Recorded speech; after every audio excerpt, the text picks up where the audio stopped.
Welcome to Drink Beer, Think Beer, the podcast that gets to the bottom of every pint. I'm John Holl, and this week I'm talking with Dan Kleban of Maine Beer Company. But first, I'm inviting you to check out beeredge.com to sign up for the newsletter, download episodes of Andy Crouch's podcast, read articles, and more. And also, check out the continuously growing This Week in Rausch Beer page on Facebook. On every bottle of Maine beer, there are 3 words: do what's right.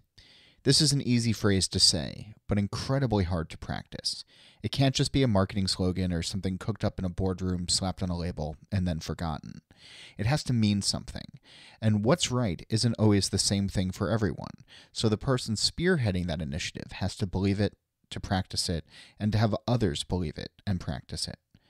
Dan Kleban's my guest today. He and his brother co-founded Maine Beer Company with the idea to make beers that resonated with them, to be good stewards of the community and the industry, and to do what's right, even if that wasn't popular, easy, or inexpensive. We spent some time talking about how his brewery became part of the 1% for the Planet initiative, and how it's helped guide the brewery and give employees a sense of pride. We'll talk bottles and hops and tourism as well, but I wanted to start off by going back in time with Dan to what started him on this beer journey, and we'll eventually circle back to how that can apply to the next generation of brewers. Dan spoke to me from the brewery in Freeport, Maine. Here's our conversation. What brought you to brewing in the first place? Well, I was a recent law school graduate and had resettled back up in Portland, Maine. My wife and I had relocated for 3 years. I went to law school in Boston, and we got back. I got a job in Portland, and no sooner did I start. I got introduced to homebrewing. This was about 2007. Who introduced you to homebrewing? Yeah, well, kind of a funny story. While I was a summer associate at this law firm, it's what you do in between law school academic years. For the summer, you go work at a law firm. I worked at this law firm in Portland, and it was during that time that one of the partners, as kind of a team building exercise, took all the summer associates to his house, invited us over, and did what he called beer school, where he put together this fairly detailed syllabus and kind of toured us around the world to all of the different styles of beer. So you go to Germany and we drink a German lager. We go to England and we drink an English lager or an English pale ale. And he'd tell us like what the differences were, what made an English ale an English ale, and what made the German lager a German lager, and so on and so forth. And so that was kind of like my entry into this space that there's more to beer than just domestic light lager, to be honest with you. Was this done with the HR department's knowledge? Yeah. Well, this was 2007, so I guess a lot has changed since then. But it was awesome. It was probably one of the best team building things we did, and and I was just fascinated by it. It was really just for context, and not to interrupt you, but do you remember any of the other team building exercises, like where your life could have gone if another team building exercise hooked you the same way? No. A picnic? Well done. Continue, please. Yeah. So fast forward, I went back to law.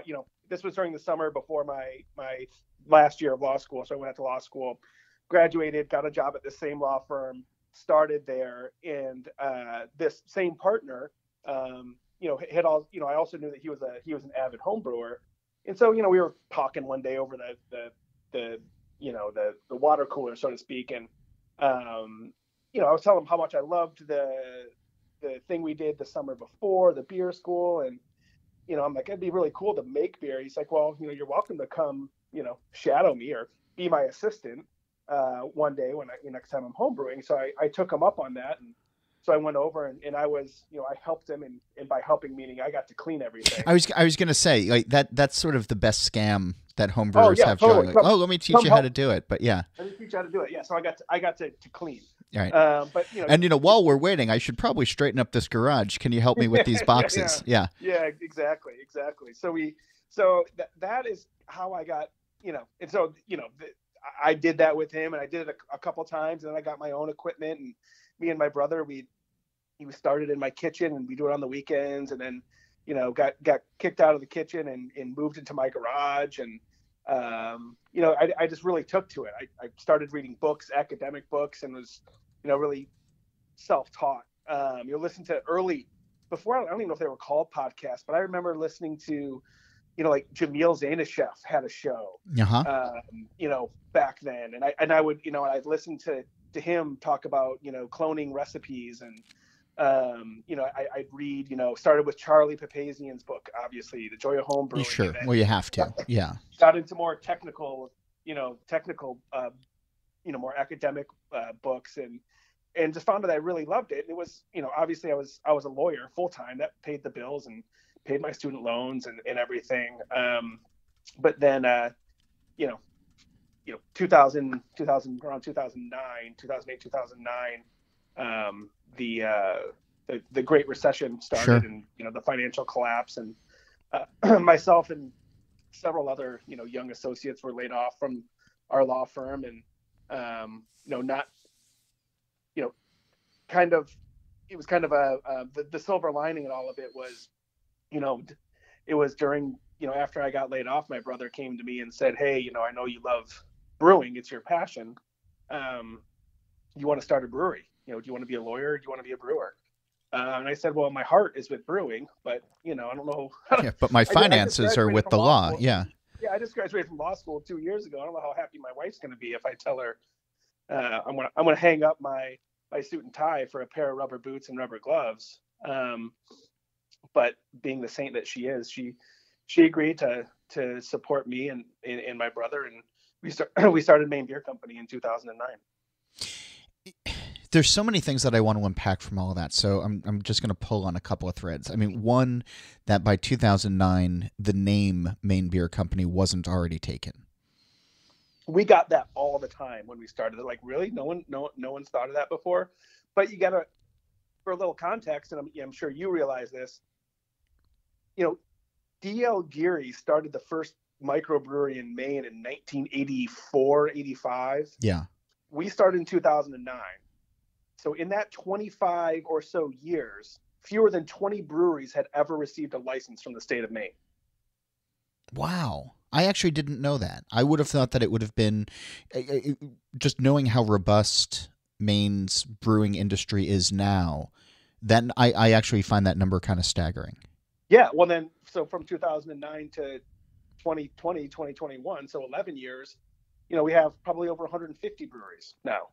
So I guess my point being is that it does seem kind of astonishing that no one took Maine Beer Company, but only 25 breweries had ever started, or 20 breweries had ever started in the state. So there weren't just a lot of breweries, period. But that was certainly something that inured to our benefit, because we had thought for you do what you do. You're like, let's come up with some clever name, a pun, something quixotic, something like esoteric, and you ask your friends, you ask your family, what should we call the brewery? And it was one day my brother's like, "What about Maine Beer Company? It says where we're from and it says what we do." I'm like, "Yeah, done." I mean, the genius is in the simplicity. Yeah, exactly. Like, why are we're beating ourselves over the head trying to come up with something clever, and the name is right there in front of us. Again, I'm going to ask you to go back in time, even though I should have learned my lesson from the last question where you didn't have an answer. Were there clever or esoteric names that were ever in serious consideration by you guys? Not that I remember. I'm two for two. Yeah. But none of them must have been too impressive, because I don't remember any of them. When you were thinking about that business plan then, with only 20 breweries between Geary's and you, there's so much white space to fill in the state, and I mean even the country. Like when I think back to the post Great Recession boom of breweries, and we really started to see it in, I guess, 12 and 13 and into 14 and beyond. Like that was right. That first wave where things really started to ramp up. So you were on the early side of that. We were kind of on that leading edge, yeah. But there were established breweries in the state, and people were, I don't want to be rude about it, but sort of stuck in their ways. And I remember when you all opened up and getting some bottles muled down to me, and it was holy crap! Like this is really something special. Like it's vibrant, it's bright. Was there a conscious effort to assert yourself as a new generation to sort of buck what Maine was beer wise, or is that just a natural extension of you guys?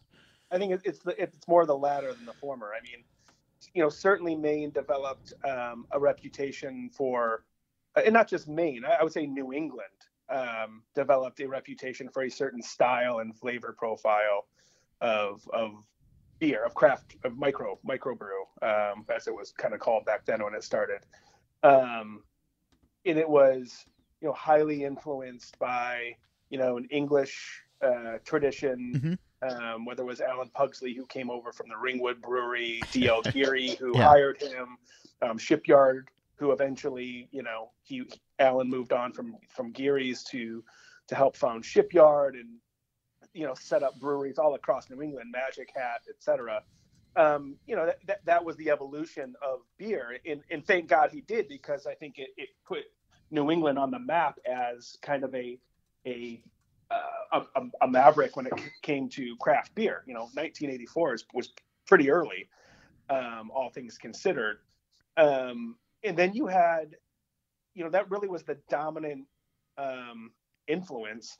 And then you had in the mid 90s, you kind of had this outlier come along in Rob Todd, who, had brewed in Vermont and moved back home to Maine and fell in love with Belgian beers along the way and started Allagash. But that was really a really esoteric brewery. He's making this really cloudy wheat beer infused with, orange peel and coriander that's supposed to be cloudy. And so he kind of carved out his own niche.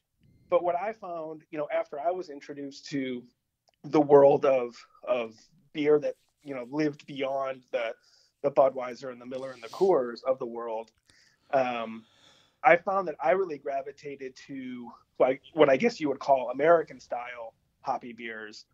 But living up here in the northeast corner of the country and not having breweries around that specialize in those kind of styles, I was reliant upon the Sierra Nevadas, the Stones, the Rogue back then. I could get my hands on Bear Republic from time to time.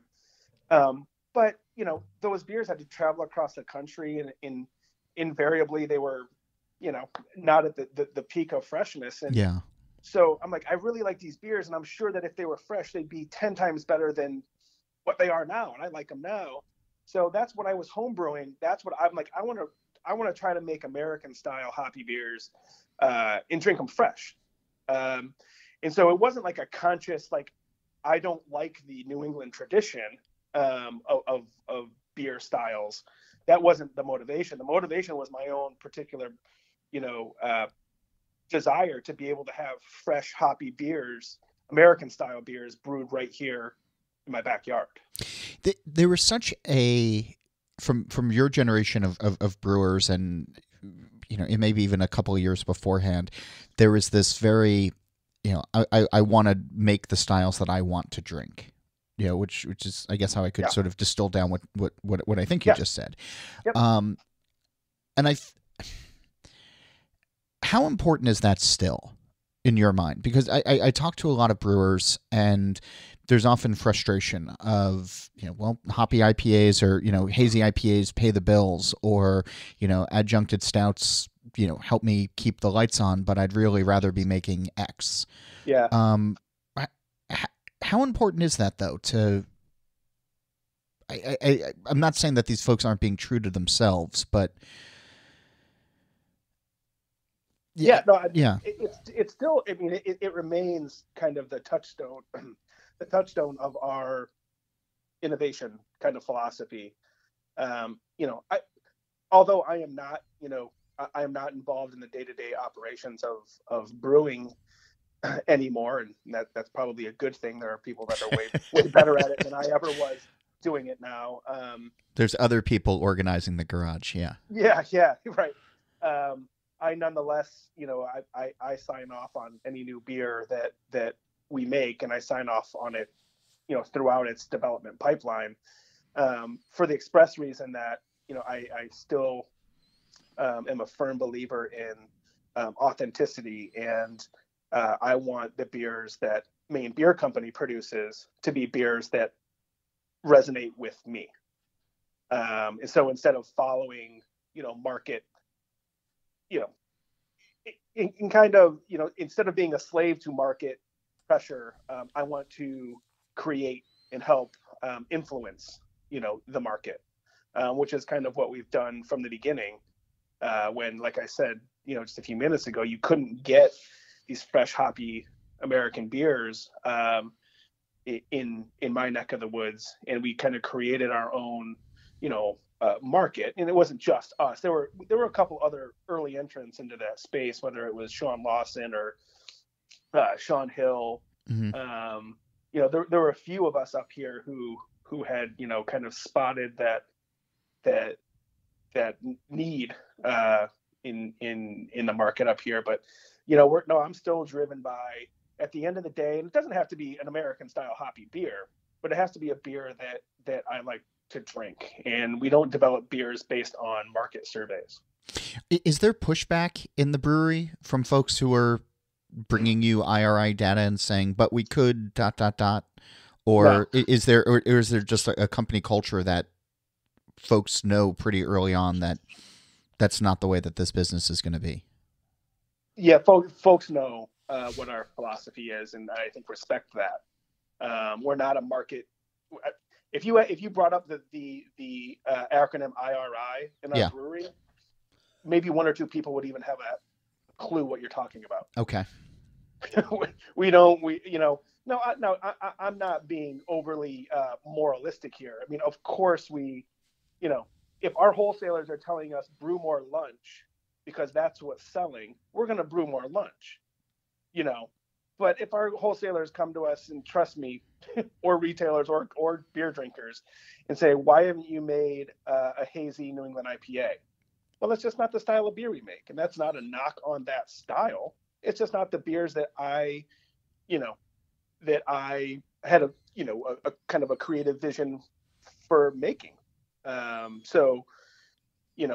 It's not to say we don't respond to what people want, but we're not, kind of blind slaves to that. Because I think if you go down that hole, you're going to be chasing your tail. You're never going to be an innovator, or it's never going to be authentic. It's just you're going to be sticking your finger up in the wind and always trying to gauge what people want. And by the time you figure it out, the next craze has probably already, taken hold, and you're going to be too late. Is there any scenario that you can imagine where you would put lactose into an IPA? Into an IPA? Yeah. No. Okay.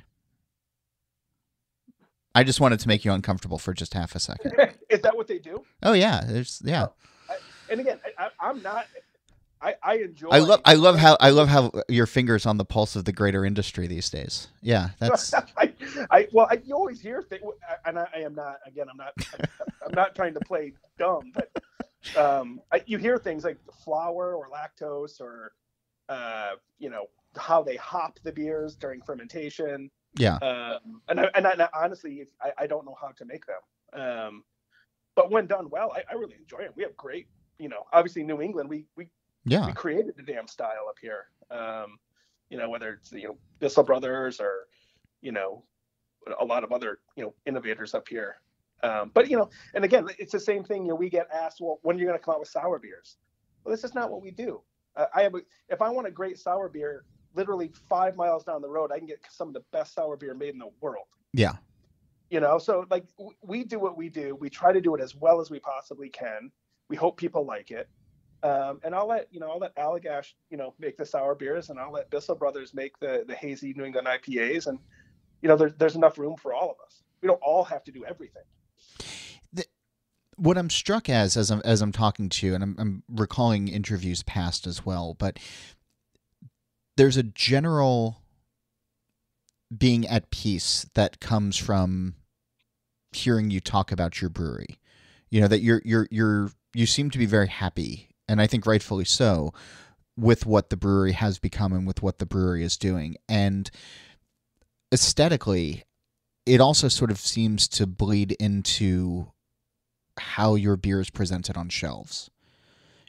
Still very clean labels. There's something, we've talked about it on the show about the romanticism of glass, especially in an age of aluminum. But there's this very zen-like atmosphere that comes from your beers, and I'm wondering if that's intentional or something that's difficult to maintain, or if that's just, again, what the brewery is because that's what you all are. Yeah, I think it is. It's what it is like that because it is who we are. And my brother and I have, from the very beginning, had a very clear vision of what we want, what we were setting out to do, and what we hope to accomplish it. Through all of this work. And while it hasn't always been easy, as I alluded to earlier, you do get pressures from folks to do things that you're not comfortable with. But we've resisted those temptations, and there is a certain inner peace that comes with, doing what's authentic to you. Because if at the end of the day it doesn't work, at least you can say, look, that this is what I believed in. This is the vision that we had. And if we're going to go down, we're going to go down on our own terms, and vice versa. If we're going to succeed, we're going to succeed on our own terms. And that's not being, I don't think that's being arrogant. That's just being authentic. Yeah. And I think I often liken the brewing world to, we're craftsmen, we're artisans. And, I think the best artisans, if you want to break out of the brewing world, whether it's chefs or woodworkers or musicians or painters, the most successful ones are ones that, are stubborn and say, this is what I'm going to do, this on my own terms. I'm going to be authentic. And I think that at the end of the day is what makes them successful, because the consumers of their products know that they're being authentic. They're not a marketing company. They're not out there just trying to appeal to everyone all the time.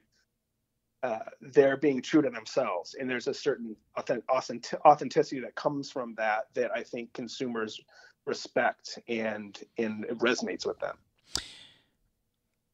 In thinking about the beers that your company has been known for, and that have been around as long as I can remember, at least. And I'm thinking of beers like Mean Old Tom or Lunch or Peeper or, Mo. Were there beers along the way that you were hoping would catch on that just didn't? Well, there are certain beers that are still around. I would, and you mentioned some of them that, for one reason or another, aren't our, what I would call our flagship brands. So take Zoe, for example. Sure. I think Zoe is one of, that was, back when I was the only one brewing and doing all the recipe development, that was one of my early recipes. And, it was inspired actually by a Jamil Zainasef podcast of some California red hoppy ale. I forget which one it was. It was my riff on that. It's still one of my favorite beers because I've never tasted another beer like it. But if you look at our sales data, it doesn't sell incredibly well, but we still make it because it's a really, really good beer. Same with Mo. Mo is one of my favorite beers that we make. But, again, for whatever reason, whether it gets crowded out by Peeper and Lunch because it's, kind of in the middle, who knows why? It's not one of our huge sellers. We only make it a few times a year. There were a couple brands that we've had that we, took to market and we don't sell anymore. But yeah, I think Zoe and Mo are the two beers I really enjoy. We just don't sell a whole heck of a lot of it. Not because they're bad beers. I think it's just because there's, within our portfolio, they kind of get crowded out by others. Yeah. I imagine the question that you were getting starting maybe about 4 years ago and probably continuing to this day, although probably less frequently. But I don't believe I've ever asked you about this. Did you ever think about cans? Do we ever? Well, sure. We've thought about cans. Okay. Have we ever made any serious? We've investigated it from time to time, and for a whole host of reasons, it's really never made sense to us. And I think primarily because one, our bottles sell. Yeah. And could we sell more volume if we put beer in cans? Maybe. But we'd probably be selling it at a discount. And so from just a business standpoint, you're like, well, why would I just sell more beer to make the same amount of money? It doesn't make any sense business-wise. But, I think it also, we struggle with our bottle and just how it presents with the size of the bottle, the shape of the bottle, the white label on the brown glass. And they're 500 ml?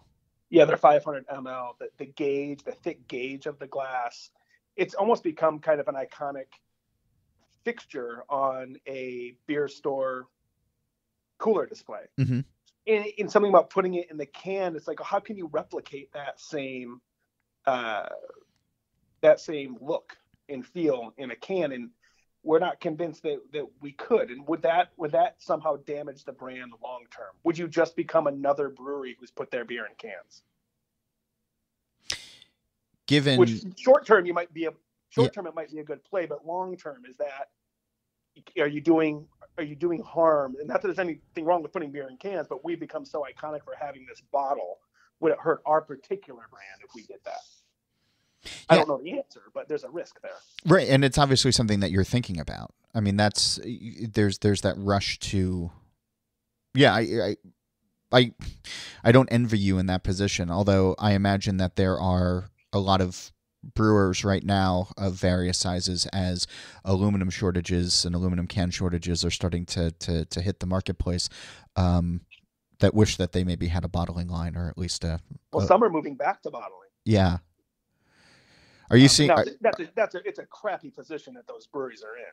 So I don't relish that in any. It's just dumb luck on our part that we're not heavily invested in aluminum, because they're getting squeezed, and it really sucks for a lot of breweries who don't have the purchasing power with, basically the one single aluminum can manufacturer in the United States. So they're being put in a real bind right now. It will be interesting to see if you do see a shift back to glass, not because it's necessarily the preference of the brewery, but it's out of necessity. Yeah. Have you fielded calls from brewers asking you about glass in the last couple months? Not that I'm aware of. Okay. You're talking about your label, and you're talking about the presentation of the beer, and one of the things that I enjoy seeing when I see your labels is the 1% for the planet, which is a label that I actually think has some meaning behind it, as opposed to some of the other labels that have popped up on craft brewing beers in the last couple of years. I don't know how many brewers in the U.S. are doing it. I know you were among the first, if not the first.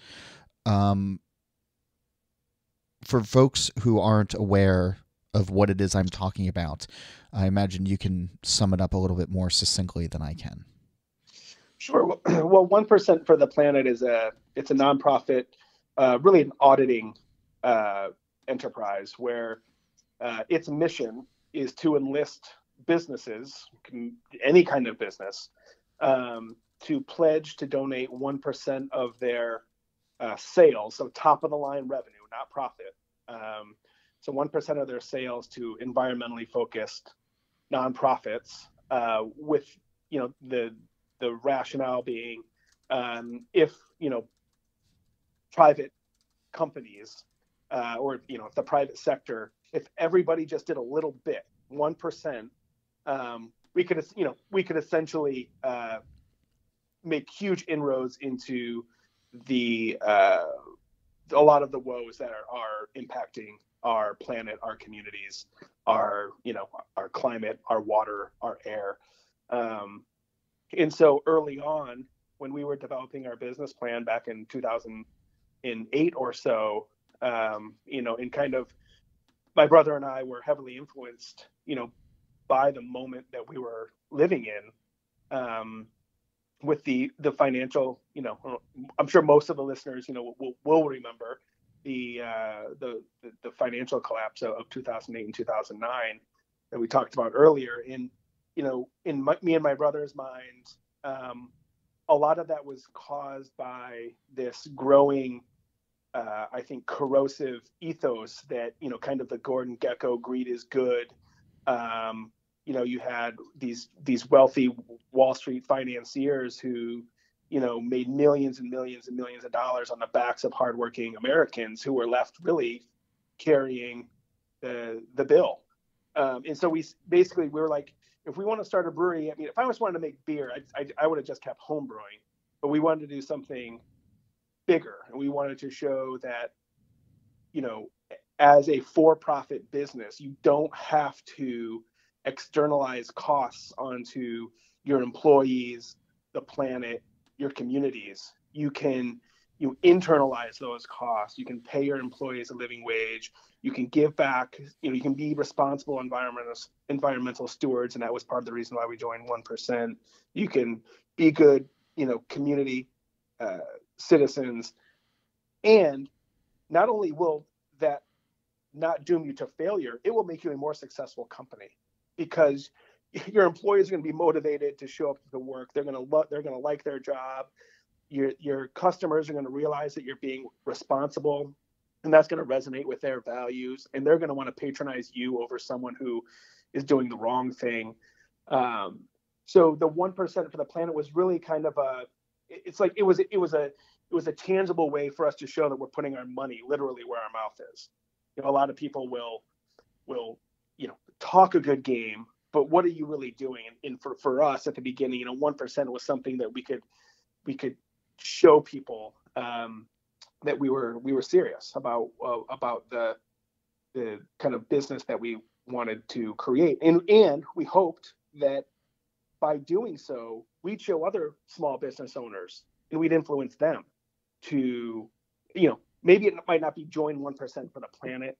It could be they could do other things that show that they have the same kind of ethos that we do. And I think if our economy ran that way, then everybody could win. And say, you can have a virtuous cycle, I say, instead of a vicious cycle. And so it's been cool. As we've gone along, we fielded many calls from companies asking about 1%, seeing that we've done it, signing up for it. So it's working. Yeah. I have seen that logo on more beer brands. Yeah, I mean, it's not ubiquitous. It's not, it's not everywhere, but no, it's far from it. Yeah, it's a movement, right? It's a, and I think in a lot of ways, I think just the general social dialogue has caught up. I think just the times that we're living in now, you're seeing increased focus by companies on being more responsible, if for no other reason than out of necessity now, because they see it's just bad for business. Yeah. If you're a brewery, but on a moral level, I don't really care if you believe in climate change or whatever, but when you see the cost of barley and hops and the scarcity of water, that impacts your business. And so people don't have to buy in at a moral level anymore.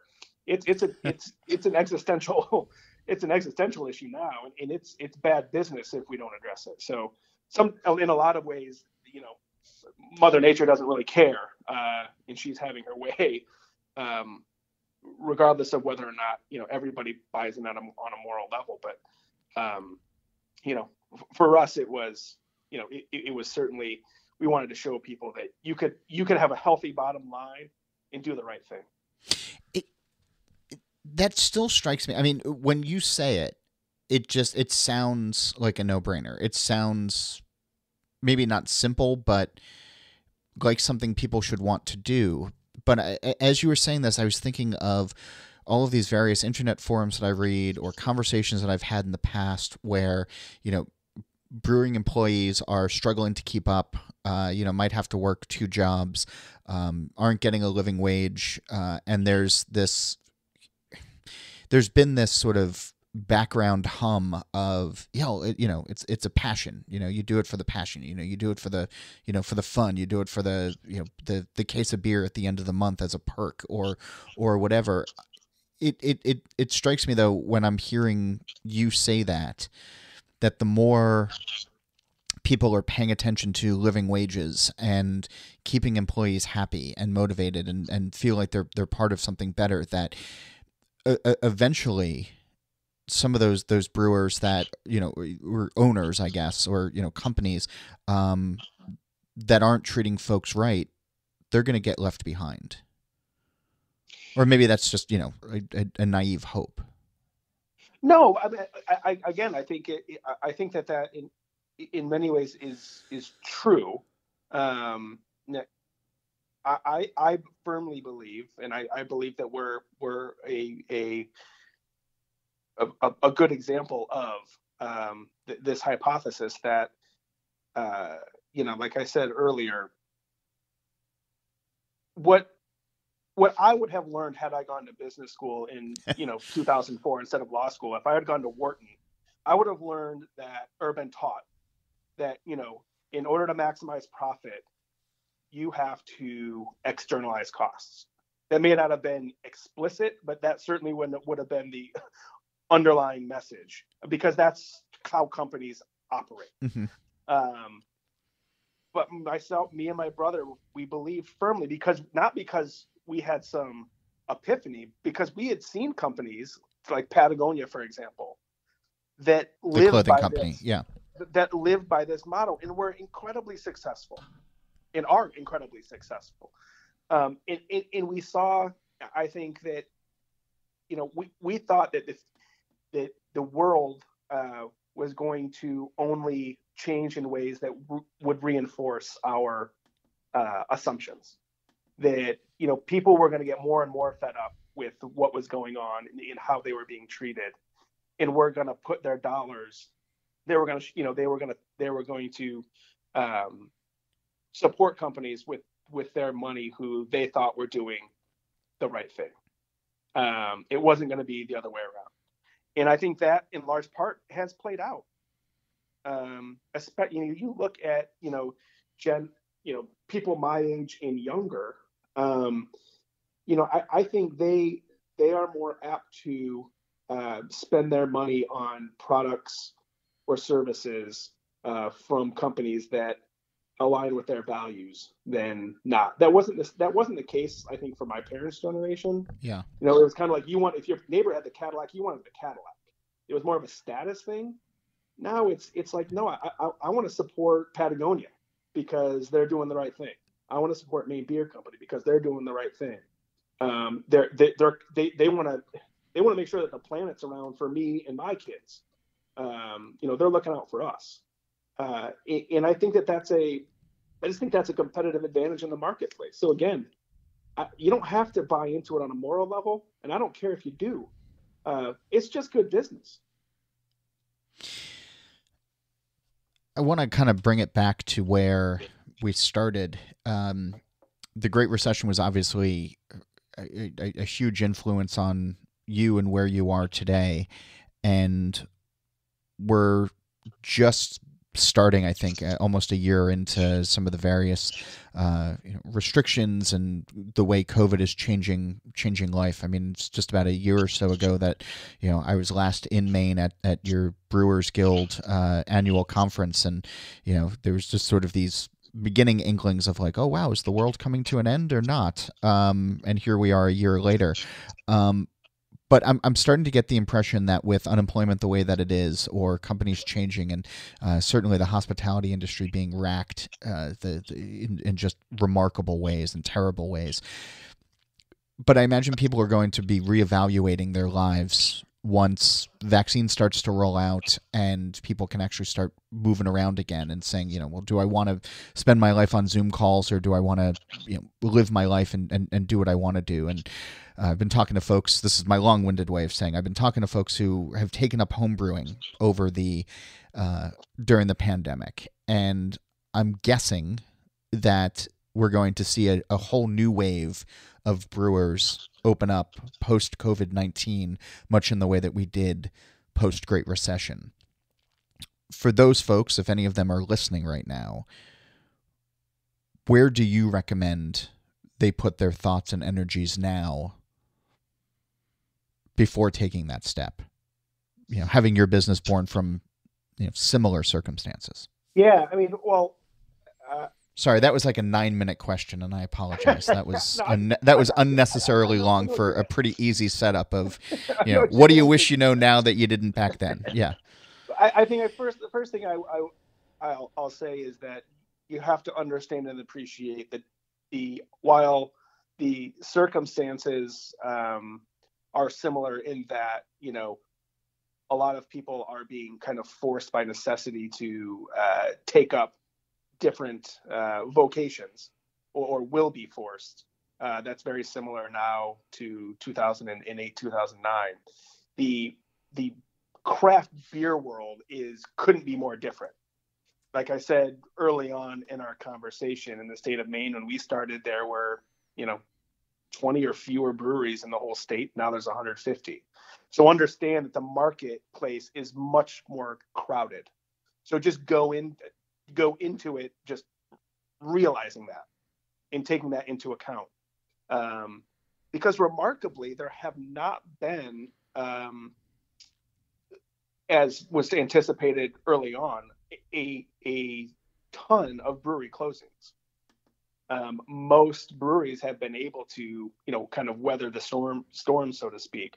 So if you're thinking about, like, I'm a home brewer, I fell in love with home brewing during this pandemic, I want to open a brewery. Make sure that you've just surveyed your whatever market you're in, and are going into it clear-eyed.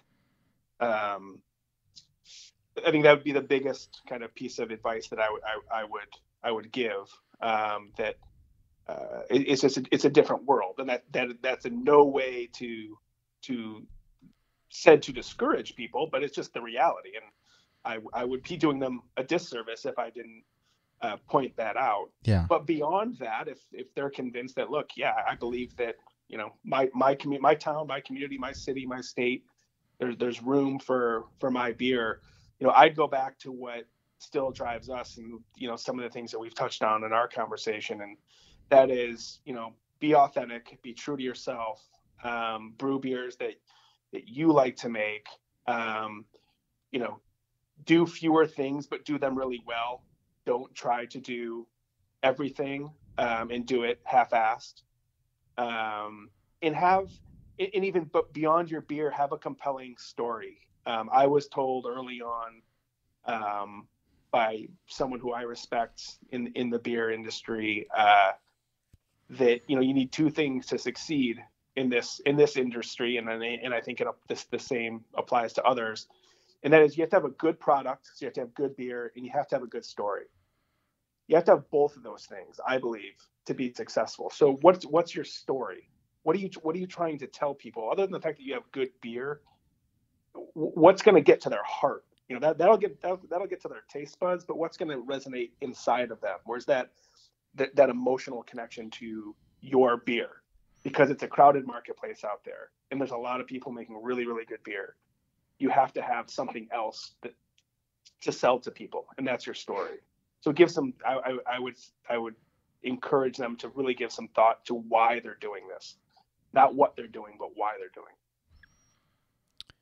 I don't think I could follow up with anything quite as eloquent as that. So I think this is a good place to leave it. Dan, thanks for taking the time on a overcast day here in New Jersey. I don't know what the weather is like up by you guys, but you've got snow falling. It's actually pretty up here. Yeah, it's middle of winter. This is what we look for right now, and hoping to get back up there and drink beer fresh from your place again. I'll tell you what, no one will be happier than myself when we can welcome people, back into our tasting room without restriction. Yeah, it's I imagine really quick the tourism industry, which I mean is so critical for so many businesses up by you, and especially where you are in Freeport, has been just awful. Yeah, I mean Maine is heavily reliant on tourist dollars to support our economy, and it's been nailed hard. But we're a resilient bunch up here, and there's been a lot of innovation, not just from breweries, but from restaurants, from in owners, and we're scrapping things together. And I think a lot of us are starting to see a light at the end of the tunnel, and are optimistic that this summer is going to be a lot different than last summer, and can't wait to welcome people back into our establishments. Here's hope and something to look forward to. Yeah, absolutely. Dan, thanks so much. Hey, anytime. That's Dan Kleban of Maine Beer Company. My thanks to him for being on the show and for taking the time, and you can visit mainebeercompany.com to learn more about the brewery and their beers. And I hope that Maine in general is in your travel plans as you think about post-COVID life. Before we go, a quick reminder to check out beeredge.com and to follow us on social media at The Beer Edge, and also that you should become part of the This Week in Rausch Beer page on Facebook. If you have questions, comments, concerns, or guest suggestions, you can find me at John Holl, that's JOHNHOLL, at beeredge.com. That's my email and probably the best way. Or you can ping me on Twitter at John_Holl. Every Monday is Steal This Beer, and the BYO Nano podcast happens on the 15th of every month. You can find those shows where you download podcasts. Also, take a moment to leave a review of this show if you like it, and to subscribe so you never miss an episode. If you want to learn about advertising on this show, or on Andy's show for that matter, you can also email Liz Melby. She's at liz@beeredge.com, and she'll tell you about our surprisingly affordable rates. You know the deal. Nate Schweber does the music, Jeff Quinn designed our logo, and I'm John Holl. Thanks for listening, and remember that new episodes of this show come out every Wednesday, and that's when I'll be back again to drink beer and to think beer.